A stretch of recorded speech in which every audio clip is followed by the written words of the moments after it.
y pues nos permite estar el día de hoy aquí. Gracias a Dios por el tiempo de oración, de alabanza, de adoración. Y hoy, hermano, el tema del día de hoy se llama el progreso de la iglesia. Leemos precisamente lo que es Hechos capítulo 2, porque vamos a decir que Hechos capítulo 2 es el banderazo de la iglesia. La semana pasada dijimos que en Mateo se dio el origen, Mateo capítulo 16, de la iglesia, hermanos, cuando la iglesia nace por medio de las palabras de nuestro Señor Jesucristo, y claro que previo a eso hay un diseño, hay un anhelo, hay algo preconcebido de parte de nuestro Señor. Por eso, hermano, decíamos la semana pasada que dio comienzo en Mateo 16, 18, donde dice: y yo también te digo que tú eres Pedro, y sobre esta roca edificaré mi iglesia, y las puertas del Hades no prevalecerán contra ella. No obstante, siempre hay ataque, lucha, adversidad contra la iglesia. ¿Quién es la iglesia, hermanos? Usted y yo, ¿sí? Usted y yo formamos parte de la iglesia. Y como iglesia, cuando venimos a buscar, cuando venimos a adorar, cuando se quiere encerrar en su aposento y tener comunión con el Padre, cuando quiere dar una palabra de ánimo, evangelizar a alguien, invitar a alguien, siempre hay, hermano, acechanza, hay lucha, hay adversidad. Pero el Señor ha prometido, hermano, que nada de lo que salga de las puertas del mismo Hades o infierno podrá contra usted y contra mí, que somos la iglesia, hermanos. Entonces, hermoso es el Señor. Ahorita leíamos, hermano, y dice que muchos se burlaban de la iglesia. Decían: están llenos de mosto, ¿sí? Están borrachos. Por eso hablan, un borracho no habla muchas lenguas, imitará o tratará o hará como que habla inglés, ¿verdad? Pero hermano, todas estas lenguas eran demasiadas lenguas. Y decían, porque había un menosprecio, dice: ¿no son todos estos galileos? Porque la mayoría, no todos, pero la mayoría eran galileos, hermanos. Es decir, en Galilea se menospreciaba a la gente por su clase social, por su nivel económico, hermanos. No tenían muchos estudios y eran galileos, y los menospreciaban. Decía: ¿a poco ellos hablan o dónde estudiaron los diferentes lenguajes y nos están hablando? Les entendemos. ¿Cómo van a estar hablando ellos esto o de esta manera? Entonces había un cierto menosprecio sobre la iglesia, como hoy, hermanos, como hoy. De hecho, mucha gente considera, hermanos, a la iglesia como que en la iglesia va gente, con respeto lo digo, ignorante, hermanos, porque creen que se dejan manejar, manipular, sin saber, hermanos, que la ciencia respalda y habla del Señor. La ciencia, hermanos, comunica los grandes prodigios y milagros del universo entero. Y hermano, la Biblia habla, hermanos. No digo la ciencia avala la Biblia, no, hermano. La Biblia avala a la ciencia, porque la Biblia es la palabra de nuestro Dios. Y nuestro Dios todopoderoso, hermano, tiene hermosos planes para su pueblo, para su iglesia. Por eso también siempre se ataca. Hemos dicho que el enemigo ataca el matrimonio, ataca la familia, ataca la iglesia, porque son diseños del Señor, son creación del Señor. Y siempre, hermano, que la iglesia trata de avanzar, de perseverar, de mantener su luz encendida, sus puertas abiertas, hermano, el enemigo ataca y está constantemente dañando, hermano, al pueblo del Señor, aunque está la promesa de nuestro Dios que dice que no prevalecerá ningún ataque del mismo infierno contra la iglesia, hermanos. Así que de la palabra de nuestro Dios, ahí en Mateo 16, 18, manifiestan el deseo planeado de parte de nuestro Dios para cada creyente, hermanos. Cada uno de nosotros como creyentes íbamos en diferentes tiempos, íbamos a ir conformando la grey, el cuerpo de Cristo, o también conocido, ya lo mencionamos, como la iglesia. Entonces resaltamos, hermanos, que se muestra a una iglesia con fundamento. Dice: yo te digo que tú eres Pedro, y sobre esta roca, dice Jesús, Él es la roca. Edificaré mi iglesia. Tú eres Pedro, una piedra. Y sobre esta roca, Jesús, hermano, la base, el fundamento, voy a edificarte y a edificar a cada creyente. Dice la palabra que somos piedras vivas, cada uno de nosotros. Y somos edificados en la base, en el fundamento que es Cristo Jesús. Así que, hermano, la iglesia tiene fundamento, es inamovible, hermanos. La iglesia es planeada también por nuestro Dios, como todo lo que Dios hace. Lo hace planeándolo con propósito, hermano. No hace nada al azar nuestro Dios. Nuestro Dios no hace nada al azar. Él tiene planes perfectos, hermano, para nuestras vidas. Y también nos muestra que es fuerte en extremo, hermano, porque vuelvo a decirlo, ni aún lo que salga del mismo infierno. ¿Usted se imagina todo el ataque, hermano, que sale del mismo infierno? Pero dice que nada prevalecerá contra la iglesia. La iglesia es fuerte y es fuerte, hermano, porque ha sido comprada con la sangre de Cristo. Es guiada por el Espíritu Santo. El Señor ascendió y dice, no los voy a dejar huérfanos. Voy a enviar otro consolador, el Espíritu de verdad, el Espíritu Santo. Por eso decimos que la iglesia, hermano, tiene propósito, es sólido y es fuerte en extremo, hermanos. La iglesia es luz en la oscuridad. La iglesia, hermanos, es paz en medio del caos. La iglesia siempre representa y otorga victoria a quienes permanecen en ella. A quienes permanecen en ella, a quienes permanecen en fe. Porque hay gente que lamentablemente dice, yo soy cristiano. ¿Y dónde te congregas? Y dice, ¿verdad? Y ahí es donde. No, pues ahorita no voy a ninguna iglesia. Hermano, hay un debate por ahí, dicen, ¿la iglesia salva? No, pero ahí se congregan los salvos. No salva la iglesia, pero los salvos ahí se congregan. ¿Sí, hermanos? Así de simple. Es la grey, el cuerpo de Cristo, los redimidos, el redil, y ahí está el pastor. No un humano, sino el Rey de Reyes, donde desciende, donde está la iglesia reunida, junta y en armonía. Y ahí el Señor es donde envía bendición y vida eterna, soluciones, respuestas, paz, libertad, felicidad, satisfacción, llenura, hermano. Es lo que hace el Señor. Así que podemos decir, hermano, que la iglesia comenzó en Mateo 18:16, pero dio su banderazo oficial en Hechos 2:1 al 4, hermanos, en el día del Pentecostés, cuando nuestro Dios le dio su promesa a la iglesia, hermano. ¿Y sabe cuál es esa promesa? ¿Sabe cuál es la herencia, la bendición que nuestro Dios tenía preparado para la iglesia? Hermano, porque es la promesa del Señor la que nos mantiene unidos como iglesia. Y la promesa es el Espíritu Santo. Su presencia, hermano, a través del Espíritu Santo, porque en su presencia hay poder, hay paz, hay libertad, hay sanidad, hay restauración, hay victoria. Mucha gente quiere eso sin la presencia del Señor. Mucha gente quiere la provisión, pero no al proveedor. Quiere la sanidad, pero no al sanador, ¿verdad? Quiere los beneficios del Señor, pero la palabra dice, alma mía, no olvides ninguno de sus beneficios. Pero antes de eso dice, bendice, alma mía, a Jehová. Bendícelo, bendícelo. Y sí, recuerda los beneficios, pero bendícelo, bendícelo. No te olvides de él, acércate a él. Y la presencia de Dios prometida, hermanos, ahora ya no estaría como en el Antiguo Testamento, hermanos, a través de la columna de fuego, la columna de nube. Ahora la presencia del Señor iba a descender a cada uno de nuestros corazones.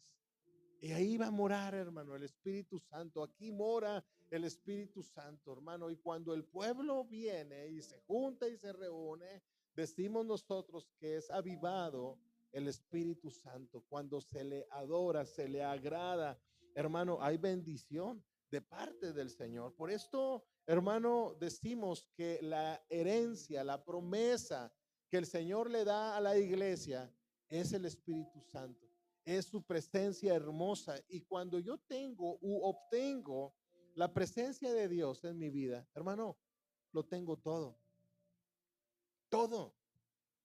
Cuando estoy, hermano, en el Espíritu Santo está en mí, está, hermano, en su iglesia lo tiene todo, no le falta nada, absolutamente nada, hermano, pues la presencia del Señor a través del Espíritu Santo llegó a la iglesia, la afirmó con poder, hermano, a la iglesia, le dio valor a la iglesia, hermano, para seguir firme en la fe y seguir proclamando, hermano, las buenas nuevas a través del Consolador que se daría a cada una de nuestras vidas y permanecería por siempre en nuestras vidas.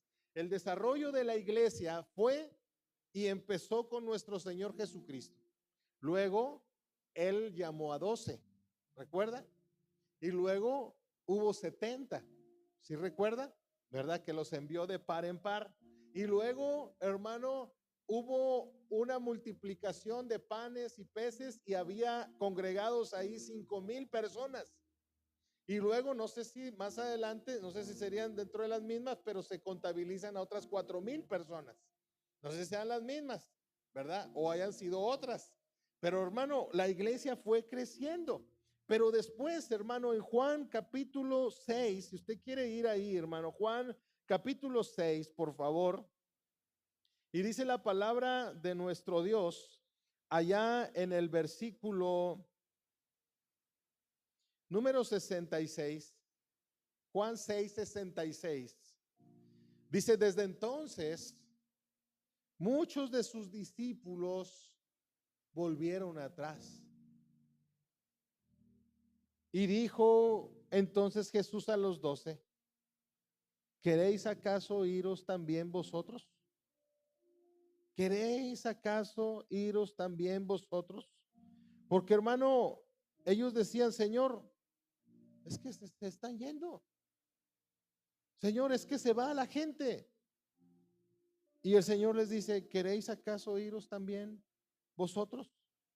Y el apóstol Pedro le dijo al Señor, Señor, ¿a quién iremos?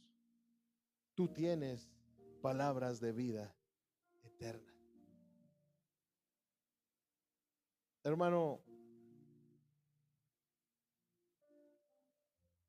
12, 70,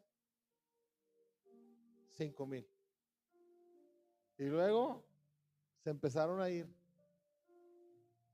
A nuestro Señor se le empezaron a ir. Hermano, la gente dejó de creer. Dice, y cuando me pongo a pensar esto, hermano, digo, qué duro es para nuestro Dios. Y observa la mentalidad de la gente. Por eso dice, es de dura cerviz. Y el pueblo flaquea constantemente en cuanto a su fe. Y cuando ve que se van y el Señor le dice, pues, si ustedes también se quieren ir, adelante. Pero alguien tocado por el Señor y teniendo el Espíritu Santo en sus vidas, dice, Señor, ¿a dónde vamos? ¿A quién iremos? Solo tú tienes palabras de vida eterna. Así que no importa, hermano, cuántos queden o cuántos sean, porque a veces puede haber multitudes, pero lo que importa es cuántos vamos a quedar. Y es un remanente, hermano, solamente. Es un remanente solamente. Así que, hermano, luego viene el arresto de nuestro Señor Jesucristo. Y los pocos que quedan se dispersan. ¿Sí? Luego observamos, hermanos, en la cruz a Juan, a María y algunas mujeres. ¿Sí? Usted recuerda. También en la resurrección, hermanos, observamos a Juan, Pedro y a otras Marías, porque había varias Marías. a María, la madre de Jesús, ¿verdad? Observamos a María Magdalena también, y ahí estuvieron otras mujeres también, ¿verdad? Luego se les apareció a los ya no 12, ahora 11, ¿verdad? Tomás, y ahí estuvieron. Y es ahí, hermano, donde ellos reciben la promesa de recibir al Espíritu Santo, y quienes perseveraron y se quedaron, hermano, la recibieron y fueron investidos del poder y empezaron a predicar la palabra del Señor, dándole la oportunidad al mundo para que las cadenas que fueran, hermano, o que tuvieran atado al mundo, esas cadenas cayeran, hermano, y tuviera la gente, el mundo, una vida nueva, una oportunidad nueva, como se nos ha otorgado a usted y a mí. Vivíamos sin Cristo, y cada ser humano en mucho tiempo, formas u ocasiones se les presenta tinieblas en su vida. Y hermano, si no fuera por la luz de Jesús, si no fuera por el Señor, por su Santo Espíritu, ya hubiéramos sido consumidos, ya nos hubiera, hermano, consumido las tinieblas. Pero si hay algo bueno, poseemos o aún retenemos algo bueno, esto es de Dios, pues es por su gracia y su misericordia. Así que gracias al Señor. Y así es como llegó el Espíritu Santo a la iglesia en el día de Pentecostés, hermano. Y estableció a su iglesia con poder, con avivamiento, hermanos. Y la iglesia recibió el Espíritu Santo y habló en lenguas. Sí, ¿sabe para qué? Para proclamar la verdad. No había impedimento, no había impedimento de que pues eran de Galilea y que no tenían estudios. No, no importaba, hermano. No, no había ningún impedimento. Ahora tenían el Espíritu Santo. El Espíritu Santo proveía, el Espíritu Santo capacitaba, hermano. El Espíritu Santo era el que ponía las palabras en su boca, en su corazón, para empezar a hablar y proclamar la palabra, hermano. Y se empezaron a hacer prodigios y milagros. Así que, hermano, ahora estaban ese pequeño grupo de 120 personas escondidas, porque estaban en el aposento alto, pero estaban en realidad escondidas, orando, pero escondidas.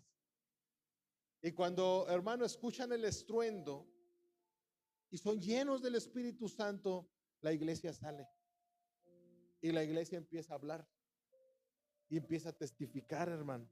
Y entonces, hermano, después de ser 120, después de haber sido multitudes, quedaron 120, ahora llega el Espíritu Santo a sus vidas y empiezan a predicar, hermano, y empezó a predicar Pedro y vinieron 3,000, y luego predicó otra vez, y luego llegaron otros 5,000, ¿sí? Y a donde quiera que iban, hermano, iban a la puerta de la Hermosa, o caminaba, hermano, por ahí el apóstol Pedro y su sombra sanaba, hermano Juan y Pedro, y daban el milagro al cojo, y luego el apóstol Pablo y Bernabé y Silas, hermano, y empezó la iglesia a salir y a hablar y a predicar, hermano, de una manera muy motivante. Y hoy, gracias a esa predicación, usted y yo aquí estamos.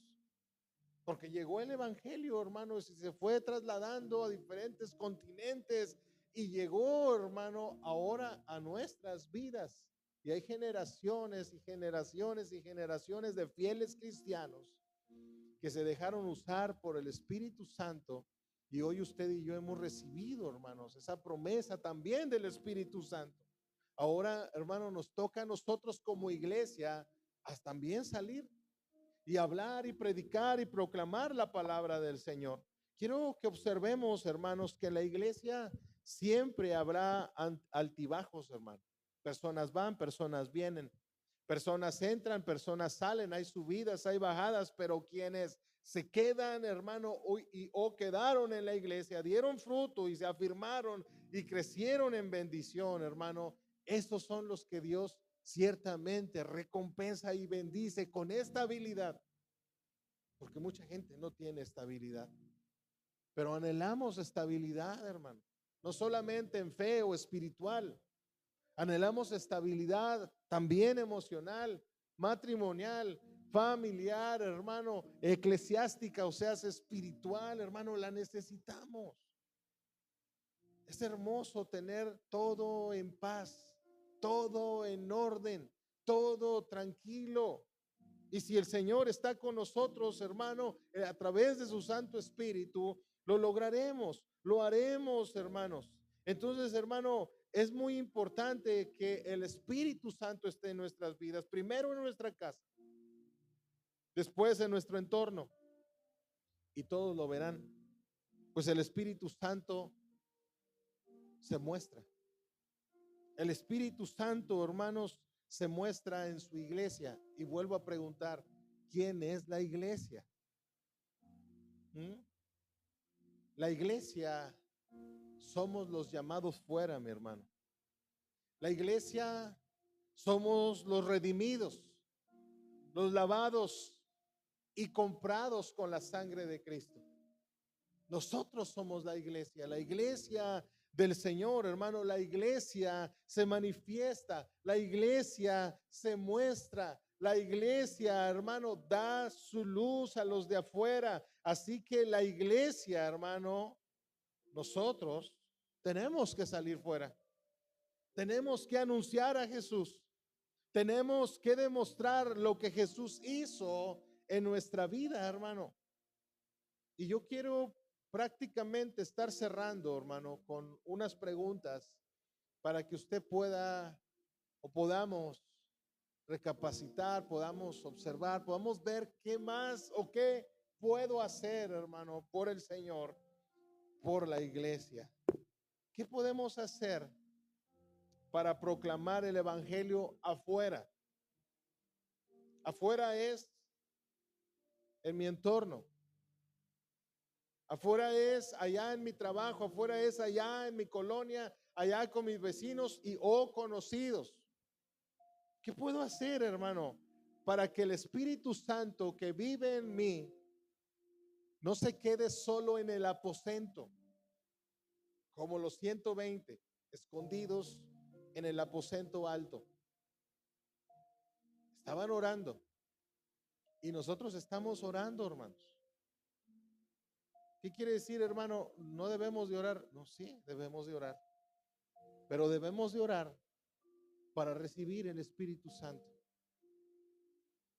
Y si tenemos el Espíritu Santo, hermano, hay muchas tinieblas allá afuera. Y yo no puedo llegar. Pero si es su entorno, usted puede llegar. Usted no puede llegar a mi entorno, pero yo puedo estar en mi entorno. Y puedo llevar la luz de Jesús, la luz del precioso Consolador, la paz, la restauración, la libertad, hermano. Hoy yo vivo bien, vivo en libertad, soy bendecido. Pero hay mucha gente que no. Hermano, y cuando observamos y vemos, yo no sé qué siente usted cuando toma la lista de peticiones y clama por ellas. Yo no sé si ore como, Señor, también te pido por este y esta y esta. Ya acabé. No.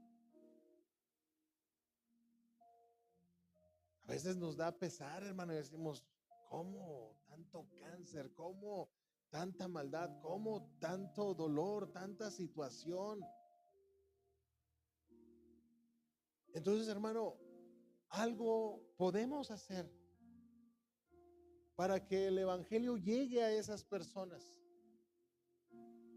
para que la palabra del Señor penetre en sus vidas, hermanos.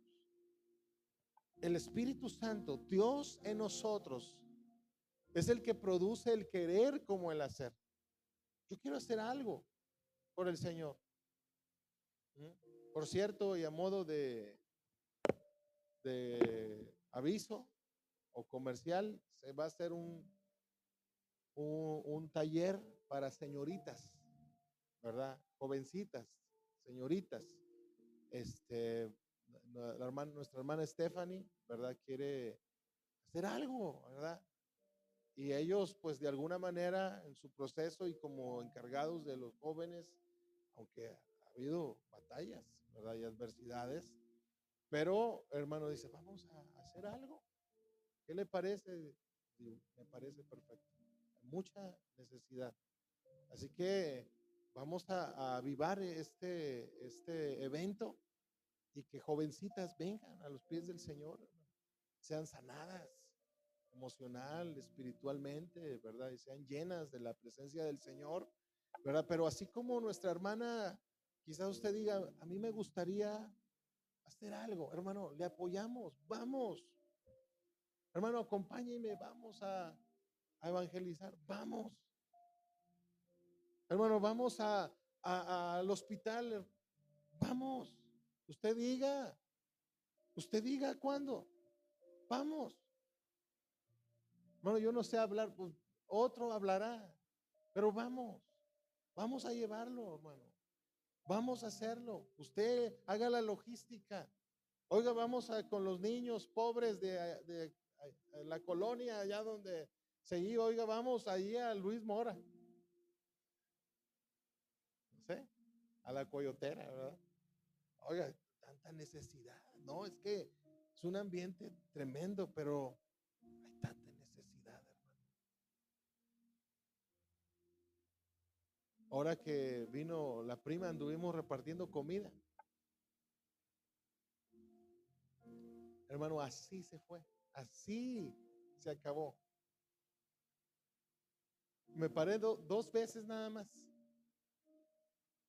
y ya le daba una palabra a uno y le daba otra al otro. Ya cuando acordé, hermano, ya se fue todo se fue. Y digo, ay Señor, tanta necesidad. Hermano, ¿qué podemos hacer? No, pues ahí me invitan a ver cuándo. No, hermano, Dios en usted produce el querer como el hacer. Hermano, yo siento de Dios hacer esto. Vamos a hacerlo. ¿Cómo planea? ¿Cómo vamos a hacerlo? Vamos, yo le ayudo. Vamos a hacerlo. ¿Qué está dispuesto usted a hacer por el evangelio, hermano? ¿Cómo le hará? ¿Qué estará dispuesto, hermano, a hacer para llevar el evangelio? ¿Qué puede usar, hermano, de sus bienes para que se proclame el evangelio de Cristo? Sí, hermano, yo tengo una camioneta, la llenamos de niños, vamos, hermano, vamos a traerlos o vamos a llevarlos o vamos a evangelizar, vamos a hacer algo, hermano, para que almas vengan a los pies del Señor y haya menos tinieblas. Hermano, si nosotros no anunciamos a Jesús, habrá más tinieblas en nuestro entorno. De repente, ¿por qué tanta maldad? ¿Por qué tanto dolor? ¿Por qué tanta angustia? ¿Por qué tanta depresión? Hermano, es que nuestro entorno está lleno de tinieblas. No sabemos ni a quién tenemos a nuestros lados, hermano, de nuestra casa. No sabemos si alguien tiene un altar de la Santa Muerte a un lado. No sabemos si acá tenemos o tienen un altar, hermano, de San Juditas o de San Charbel, hermano, o un santero de aquel lado, o acá, hermanos, habrá un fidencista. No sabemos, hermanos, quién vive en nuestro entorno. Hay cadenas, hay ataduras, y si nosotros no avivamos al Espíritu Santo, hermanos, si nosotros no proclamamos, no oramos por esas personas, pues déjenme decir, las tinieblas se incrementarán. Y no se vayan a brincar a nuestro entorno. Si nos debilitamos, hermano, el enemigo va a tratar de acaparar lo demás. La iglesia es fuerte, la iglesia se hace fuerte, los valientes, hermanos, son los que arrebatan el reino de los cielos, pero se hacen fuertes. Así que, hermano, ¿cómo podemos hacer para expandir, para crecer, para, hermano, hacer que personas me acompañen, hermano, a la reunión de matrimonios, a la iglesia, hermano, a la congregación, hermano, para que conozcan la libertad con la que Cristo solamente puede hacernos libres? ¿Cómo le haré? Puedo abrir mi casa y que vengan y podemos llevar el evangelio, podemos hacerlo. Hermano, de esta manera conservamos nuestra identidad. ¿Quiénes somos? Somos la iglesia, somos redimidos, somos salvados, hermano. Conservamos nuestra santidad, porque activo activo, hermano, perseverante en ello, trabajando en ello, guardando mi testimonio, como se decía en la escuela dominical, hermano, guardo mi santidad, quién soy en el Señor, hermano, y podemos compartir al mundo la bendición que proviene de lo alto. Toda, todas esas personas, hermano, por las cuales hemos orado, haga una suma, ¿por cuántos usted ha orado? Son muchos. Una pasadita. ¿Cómo está? ¿Cómo sigue? ¿Sí? ¿Qué más necesita? Más oración. Le invitamos a la iglesia. Hay gente que no quiere, le invitamos a una reunión de matrimonio. ¿Tiene matrimonio? Haga usted otra reunión. De jovencitas, de jóvenes. Depende de su entorno, depende. ¿Qué puedo hacer yo para que las personas que están a mi alrededor, que viven en tinieblas, puedan ver la luz de Jesús? Hermano, es difícil. El apóstol Pablo iba avanzando, proclamando el evangelio, y era golpeado, azotado, ¿sí? Lo quisieron matar varias veces, lo arrastraron, etcétera. Es difícil. Yo no digo que sea fácil. Y no digo que haga usted eso. No va a pasar. Pero hay un precio que hay que pagar, sí. Quizás un poco más de tiempo. Quizás planear algo y habrá algo de desgaste y lucha espiritual. Porque cuando usted hace algo por el Señor, siempre hay lucha. Siempre, hermano. Decía mi hermanita hermosa, y sí, siempre hay lucha, hermano. Uno va a servir, uno quiere buscar al Señor. Ándele. Bueno, primero hay que luchar esto. Hay que brincar esta adversidad. Y sí, siempre hay luchas, hermano. El enemigo quiere poner tropiezo para que no lo hagamos. Pero si yo no lo hago, me convertiré en una iglesia cómoda.